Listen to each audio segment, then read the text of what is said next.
estamos llegando a este hermoso lugar con un profundo agradecimiento, porque era una deuda pendiente para Francisco Jiménez y junto a este elenco que cada vez que viene a la Argentina se hermana con él, estos grandes músicos argentinos que van a estar también en este escenario. Era una deuda pendiente, y también mía, la de Arpa Producciones, de no haber estado nunca presente en un espectáculo de la Asociación Civil Paraguaya Guaranía. Una organización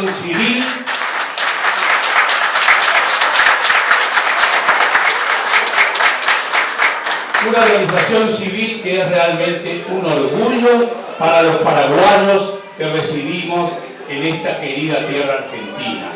Una asociación civil que logró nada más y nada menos, y aunque todos ustedes lo sepan, lo voy a repetir hasta el cansancio, nada más y nada menos lograr que en nuestro país, en el Paraguay, los estamentos oficiales declaren Día Nacional de la Guaraña al 27 de agosto, fecha del nacimiento del maestro José Asunción Flores.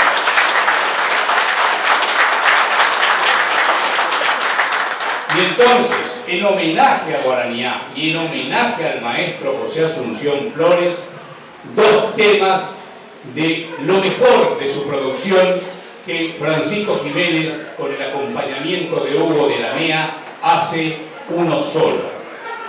Ahí va, maestro.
Thank you.